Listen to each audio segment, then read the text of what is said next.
సర్వాధికారియు నిరంతర స్తోత్రార్హుడు యేసుక్రీస్తు ప్రభువారి ప్రశస్త నామంలో ఇమాన్యుయల్ మినిస్ట్రీస్ తరపున మీ అందరికీ మా శుభాభివందనాలు తెలియచేస్తూ ఉన్నాను.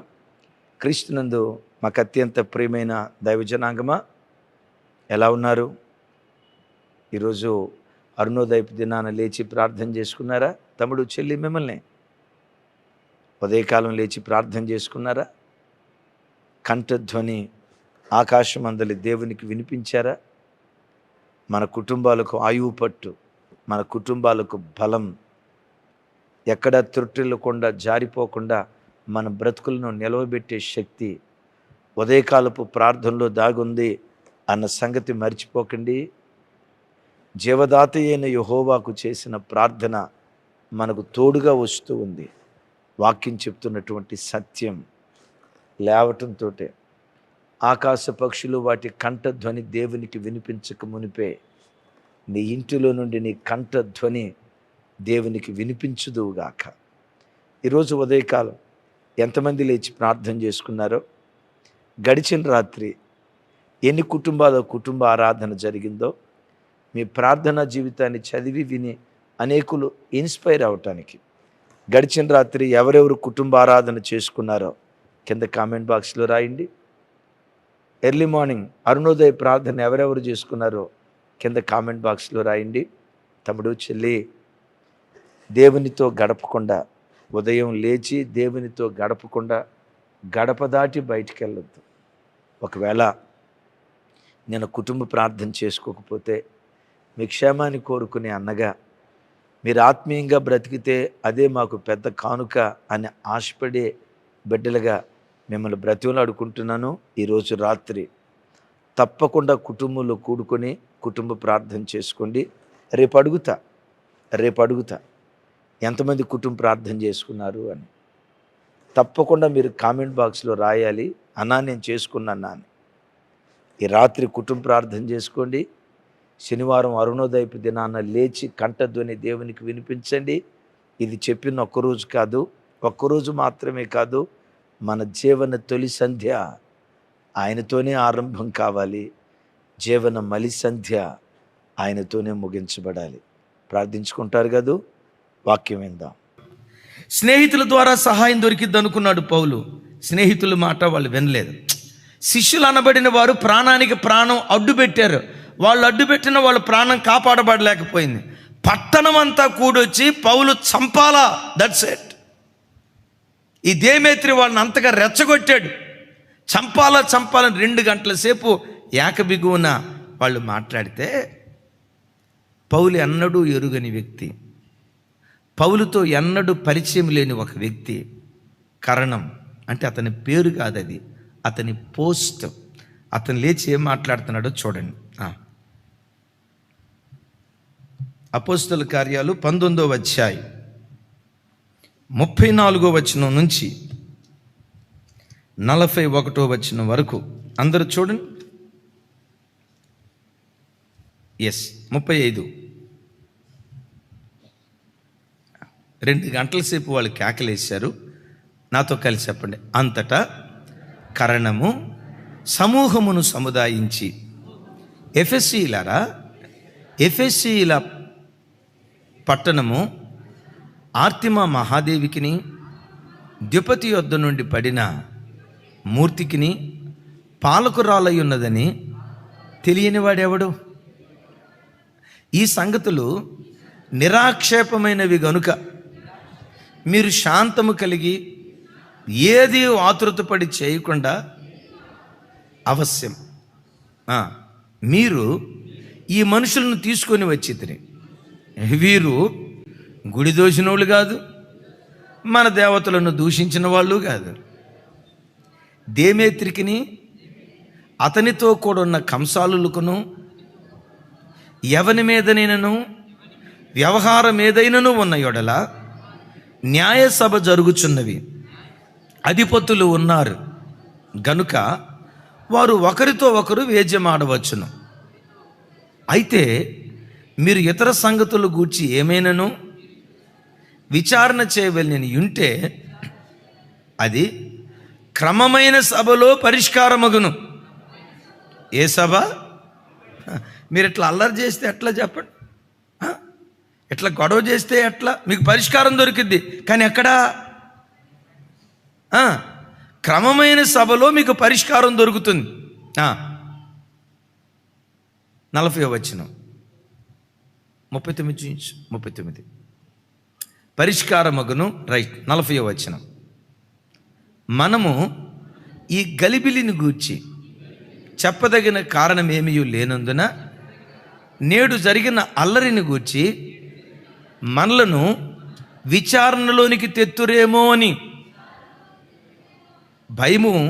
భయమవుచున్నది. ఇట్లు గుంపు కూడినందున తగిన కారణము చెప్పజాలమని వారితో అనేను. నెక్స్ట్, అతడు ఇలాగు చెప్పి సభను సాపట్లు కొడతాం గట్టిగా. అంటే సభను ముగించాడంటే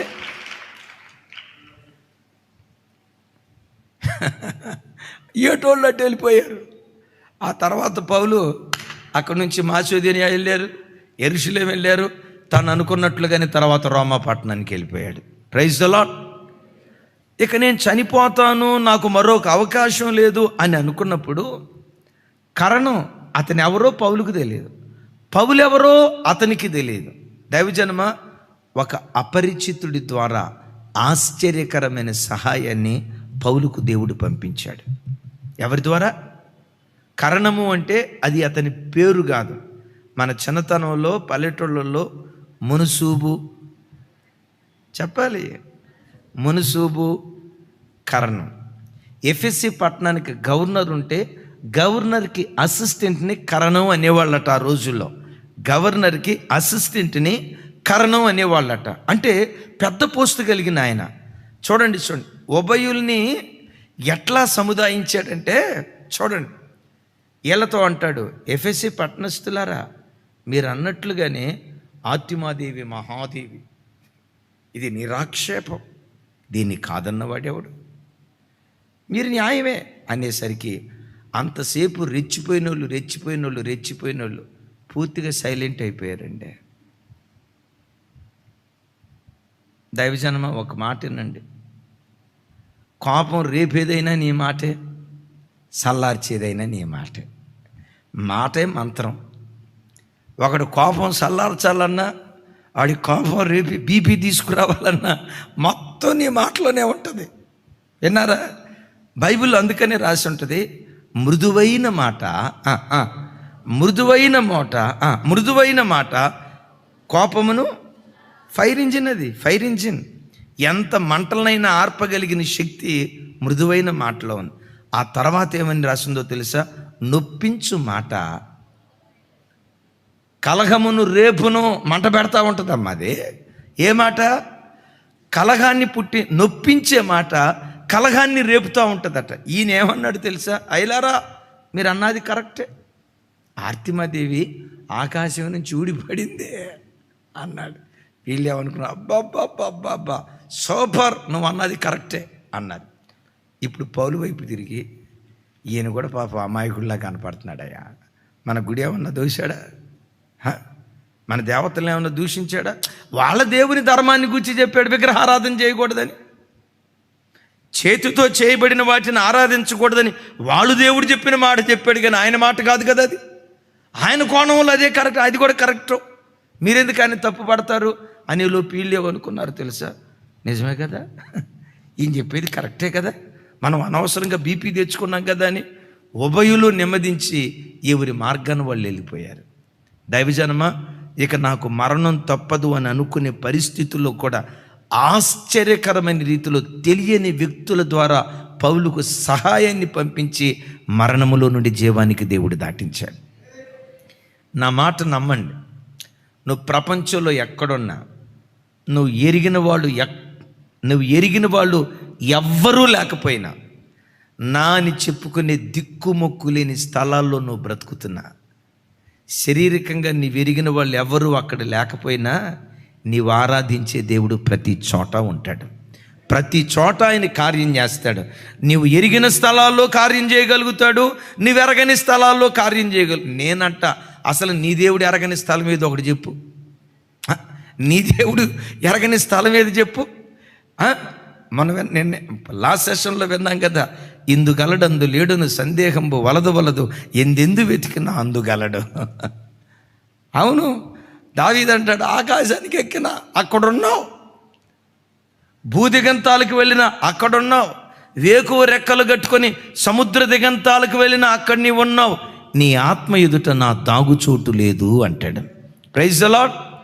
సహాయం దొరకదు అని అనుకున్న ప్రాంతంలో నుంచి ఆశ్చర్యకరమైన సహాయాన్ని పౌలుకి ఎలా పంపించాడో, ఒకవేళ ఈ రాత్రి వాక్యం వింటున్న నీ బ్రతుకులో సంక్లిష్ట పరిస్థితులు, సమస్యల మధ్య నల్లగొట్టబడుతూ ఇక నాకు దొరకదు, సహాయం దొరికే పరిస్థితి లేదు, అయిపోయింది, ఈ సమస్య నన్ను ముంచేస్తుంది, నేను ఇందులో నుంచి బయటకు రాలేను అని అనుకుంటావే, అలాంటి సంక్లిష్ట పరిస్థితుల్లో కూడా, నాకెవరూ లేరు ఈ ప్రాంతంలో అనుకున్న స్థలాలలో కూడా, మునుపెన్నడూ ఎరుగని అపరిచితుల ద్వారా కూడా ఆశ్చర్యకరమైన సహాయం నీకు పంపించడానికి దేవుడు శక్తి కలిగినటువంటి వాడై ఉన్నాడు.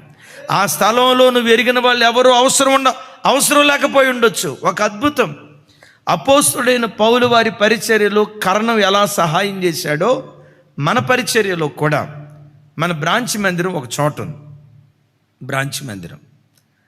ఆ బ్రాంచ్ మందిరానికి చుట్టూతా ఉన్న అన్య కుటుంబాలు, అద్భుతం ఏంటంటే వాళ్ళు పేరుకు అన్యులనే కానీ చాలా మంచోళ్ళు.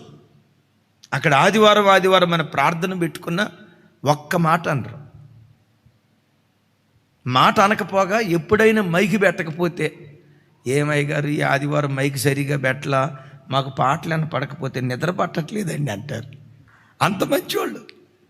నిజమే, మన దేశంలోనంటే నిజంగా మన దేశం ఇలాంటి లౌకిక భావాలు కలిగిన దేశంగా ఉండటాన్ని బట్టే అన్ని మతాల వాళ్ళు సమాధానంగా బ్రతకగలుగుతున్నారు. ఏదో కొంతమంది ఉంటారు కోతినాయాళ్ళు, ఏదో 2-3 ఉంటారు, వాళ్ళిద్దరిని పట్టుకొని మనం మాట్లాడాల్సిన అవసరం లేదు. ఆ చుట్టూతో ఉన్న వ్యక్తులు చాలా మంచివాళ్ళండి.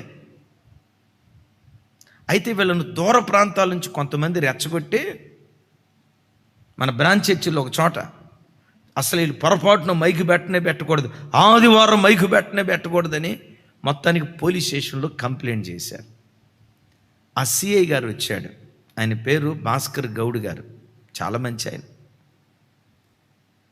మమ్మల్ని పిలిచారు, వాళ్ళని పిలిచారు. ఏంటి మీకు ప్రాబ్లం అన్నారు. సార్ వీళ్ళు ఆదివారం మైకు పెడతారు సార్, మాకు డిస్టర్బెన్స్ అయిపోతుంది సార్ అన్నారు. ఆయన అన్నాడు, ఈ గొట్టాలు ఏమన్నా పెడతారా అన్నాడు. మళ్ళీ గొట్టాలు పెట్టరండి, చర్చి లోపటే బాక్సులు పెట్టుకుంటారండి, సప్పట్లే పెద్ద సౌండ్, మరలా దీనికి తోడు బాక్సులు మేము వినలేకపోతున్నామండి అని వాళ్ళు ఏదో అన్నారు. ఆయన మాట్లాడుతూ అన్నాడు, బాబు మన దేశం లౌకిక దేశం, నా పేరు భాస్కర్ గౌడ్, నేను పక్కా Hindu. At that same time రాజ్యాంగాన్ని గౌరవించాల్సిన బాధ్యత నా మీదే కాదు, ప్రతి భారతీయ పౌరుడి మీద ఉంది. ఏంటి గౌరవించాలి? ప్రతి శుక్రవారం మసీదులోంచి నమాజ్ శబ్దం వినబడుతుంది. మనకిష్టమైనా లేకపోయినా ఇష్టం, ఆ శబ్దం వింటాం, ఇష్టం ఉన్నా ఇష్టం లేకపోయినా వింటాం. రోజుకొచ్చి 5 సార్లు మసీదులోంచి నమాజ్ శబ్దం వినబడుతుంది, వింటాం. ఎందుకు? లౌకిక దేశం. అట్ ద సేమ్ టైం మనకు దసరా పండుగ జరిగింది కదా, నవరాత్రులు జరుగుతాయి కదా, వినాయక చవితి జరిగింది కదా. నవరాత్రి జరిగేటప్పుడు, వినాయక చవితి జరిగేటప్పుడు మొత్తం వీధులంతా లౌడ్ స్పీకర్లు పెట్టుకుంటాం. అప్పుడు మనకు శబ్దాలు రావట్లేదా? అప్పుడు ఈ క్రైస్తవులు ముస్లిమ్స్ మనల్ని భరించట్లేదా? మాట్లాడుతున్నాడు ఆయన. నేను అట్లాగే చూస్తా ఉన్నా, ఈయన మొత్తానికి మన కర్ణంలాగే ఉన్నట్టున్నాడు రా. నేను అట్లాగే చూస్తున్నా. మనం ఒక మాట మాట్లాడలేదండి. దీనికి ఇక్కడ ఉన్న వాళ్ళు కొంతమంది సాక్షులు, మన బ్రాంచ్ చర్చిలో జరిగింది.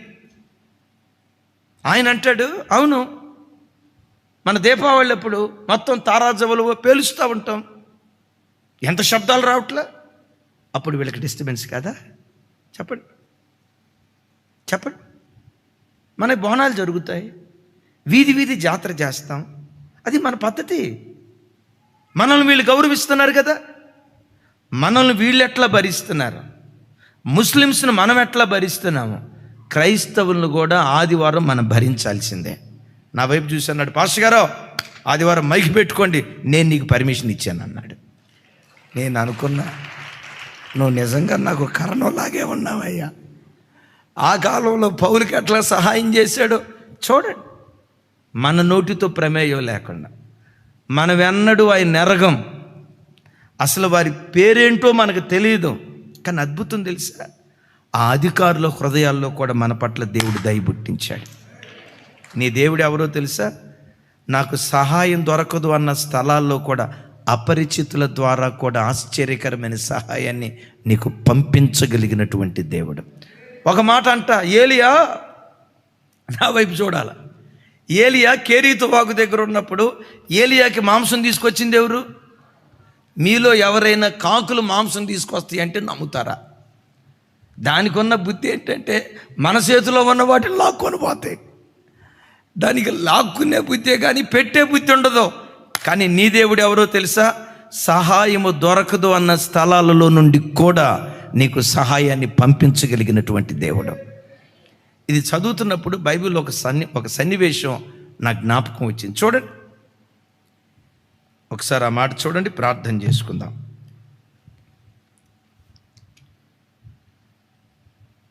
దినవృత్తాంతాలు 12వ అధ్యాయం 1వ వచనం.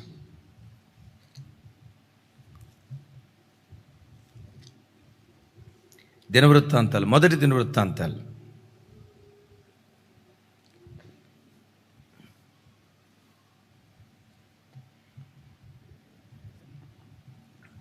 12వ అధ్యాయం 1వ వచనం. నాతో కలిసి అందరు ఇప్పుడు ఈ మాట చెప్పండి. దావీదు కీషు కుమారుడైన సౌలునకు భయపడి ఇంకను దాగియుండగా సౌలు బంధువులకు బెన్యామీయులలో పరాక్రమశాలులు కొందరు దావీదునకు యుద్ధ సహాయము చేయుటకై అతని యొద్దకు వచ్చిరి. నాతో కలిసి ఒకసారి చెప్పండి ఈ మాట. కీషు కుమారుడైన సౌలునకు భయపడి దావీదు దాగి ఉండగా సౌలు బంధువులకు బెన్యామీయులలో పరాక్రమశాలులు కొందరు దావీదునకు యుద్ధ సహాయము చేయుటకై అతని యొద్దకు సిక్లకునకు వచ్చిరి. నా వైపు చూసి సమాధానం చెప్పండి. దావీదును చంపాలని ఎవరు ప్రయత్నం చేస్తున్నారు? సౌలు ఏ గోత్రికుడు? బెన్యామీను గోత్రికుడు. బెన్యామీను గోత్రికుడైన సౌలుకు భయపడి దావీదు ఏం చేశాడు? దాక్కున్నాడు. ఈ దావీదుకు సహాయం చేయడానికి ఎవరు వచ్చారట? సౌలు బంధువుల్లో చూసారా సౌలు చెప్పాలి ఎవడు ప్రాణం తీయాలని ప్రయత్నం చేశాడో ఆ ఇంటిలో నుండి దేవుడు సహాయాన్ని పంపించాడు. ఇంకా దీన్ని మించిన మాట ఏంటో తెలుసా? 2 సంవత్సరాల లోపు మగబిడ్డలు అందరూ సంపబడాలి అనే మరణ తాకీదు ఎక్కడి నుంచి వచ్చింది? పాత నిబంధనలో ఎక్కడి నుంచి వచ్చింది? ఫరో ఇంటి దగ్గర నుంచి వచ్చింది. ఎవడైనా హెబ్రీ మగ పిల్లోడు కనపడ్డా వాడిని నెట్టని ఉన్న మొక్కలుగా చంపేయండి, రాజాజ్ఞ బయలుదేరింది. ఇంకా చెప్పాలంటే మగబిడ్డ పుట్టాడంటే పురిట్లోనే బిడ్డను చంపేయాలి. అసలు దేవుడు ఎంత చిత్ర విచిత్రాలు చేస్తాడో చూడండి. మోషేను 3 నెలలు దాచి నైల్ నదిలో జమ్ము పెట్టిలో పెట్టేశారు. ఆ పెట్టి కూడా విచిత్రం చూడండి. ఈత వచ్చింది దానిలాగా ఈదుకుంటూ ఫరో కుమార్తె దగ్గరికి వెళ్ళి ఉంది. ఎక్కడికి? దేవుడు అని ఉంటాడు, రేయ్ ఫరోగా చూసుకో, నీ ఇంటికే పంపిస్తా. చూడండి, నీ ఇంటికే పంపిస్తా. వాడికి 40 సంవత్సరాలు నువ్వు పాలిచ్చి పెంచుతావు. నీ చేతే ఎవడు చంపాలనుకున్నాడో ఆడి చేతిలో నడిపించేటట్టు చేస్తా. అసలు చూడండి దేవుని కార్యాలు ఎంత విచిత్రం అనిపిస్తాయి అంటే, తమ్ముడా నా వైపు చూడాలి. ఇక్కడ ఇప్పుడు ఏది ఆ జమ్ము పెట్టి ఈత వచ్చింది దానిలాగా ఈదుకుంటా ఎక్కడికి వెళ్ళి ఆగింది? ఫరో కుమార్తె ఎక్కడ స్నానం చేస్తుందో అక్కడికి వెళ్ళి ఆగింది. మూత తీసి చూడటంతో ఎవరు కనపడ్డారు అక్కడ? మోషేని చూడటంతో ఆవిడ హెబ్రీయుడని గుర్తుపెట్టి ఉంటుందా లేదా? అక్కడ రాసి ఉంటుంది కదా, హెబ్రీ పిల్లవాడు అని గుర్తుపెట్టింది. ఎందుకంటే ఐగుప్తీయులు, కూషీయులు అనే పేరు కూడా, కూషీయులు కాదు, ఐగుప్తీయులు అంటే కాలిన ముఖం కలిగిన వాళ్ళని అర్థం. ఏ ముఖం? హెబ్రీలు ఎట్లుంటారు? తెల్లగా ఉంటారు. అందం అంటే వాళ్ళదేనండి, అంత అందంగా ఉంటారు, తెల్లగా ఉంటారు. హెబ్రీయుడని ఏం అక్కడ నేమ్ ప్లేట్ ఏం అవసరం లేదు, మీకులాగా ట్యాగ్ తగిలించుకోవాల్సిన అవసరం లేదు. ఆ రంగు చూసిన వెంటనే ఇతడు హెబ్రీయుడు. హెబ్రీయుడిని చూసిన వెంటనే ఫరో కుమార్తె ఏం చేయాలా? పేక బీసికి చంపి నైల్ నదిలో వదిలేయాల. ఆ బిడ్డను చూడటంతో కాఠిన్య హృదయంలో కూడా కరుణను పుట్టించాడు దేవుడు. రాతి హృదయాన్ని కూడా మాంసపు ముద్దగా మార్చాడు దేవుడు. పగా ప్రతీకారాలతో నిండిన హృదయాలను కూడా వాత్సల్యాన్ని కొమ్మరించే హృదయాలుగా దేవుడు మార్చాడు. సరే, ఫరో కుమార్తె అంటే ఆడబిడ్డ కాబట్టి ఎట్లా చంపుతుందిలే అని చెప్పి చంపకుండా వదిలేయాలి. ఆ బిడ్డను ఫరో ఇంటికి తీసుకెళ్ళింది. దేవుడు అంటాడు మనసులో, రే ఫరో, నీ ఇంటికే పంపిస్తా, నీ ఇంటికే పంపిస్తా, కాసుకో, ఏం చేస్తావో చేసుకో. చంపుతావా? ఎవరిని చంపాలనుకున్నావో వాడినే నీ చేతులతో పెంచి పెద్ద చేసి ఐగుప్తీయుల సకల విద్యలు అభ్యసించేటట్లుగా నీ చేతే ట్యూషన్ ఫీజు కట్టిస్తా. అరే వినండి, నీ చేతే కాలేజీ ఫీజు కట్టిస్తా, నీ చేతే ఎక్స్ట్రా క్లాస్ ఫీజు కట్టిస్తా, నీ చేతే యూనిఫామ్ కొనిపిస్తా, నీ చేతే తిండి, అన్నీ ఫీజులన్నీ నీవే కట్టాల. 40 సంవత్సరాలు ఏ ఖర్చు లేకుండా మోసే పోషించబడ్డాడు. ఎవరింట్లో? ఈ దేవుడు ఎవరో తెలుసా? సహాయం దొరకదు అన్న స్థలాలలో కూడా నీకు సహాయాన్ని పుట్టించగలిగిన శక్తిమంతుడైన దేవుడు. గట్టిగా చెప్తాం ఆమేన్. ఎప్పుడు జీవితంలో అనుకోకు, ఇక నాకు సహాయం దొరకదు, నా పని అయిపోయింది, నన్ను ఆదుకునే వాళ్ళు ఎవరు లేరు, నాకు విడుదల దొరకదు, ఈ సమస్యలో నుంచి నేను బయటికి రాలేను అని ఒకవేళ అనుకుంటే, అనుకోని రీతిలో ఆశ్చర్యకరంగా ఆ క్లిష్ట పరిస్థితుల్లో నుంచి అపరిచితుల ద్వారా కూడా నేను తప్పించడానికి దేవుడు శక్తి కలిగిన వాడు. ఇందాక మన బ్రాంచ్ చర్చ్ అని చెప్పే కదా, ఆ సిఐ గారు లెటర్ రాసిపోయారు.